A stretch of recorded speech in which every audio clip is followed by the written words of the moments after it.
when you create yourself to make it,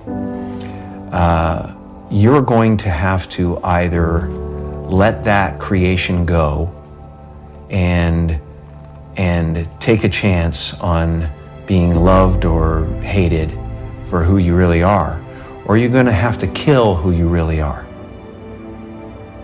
and fall into your grave grasping onto a character that you never were.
Better to have a short life that is full of what you like doing than a long life spent in a miserable way.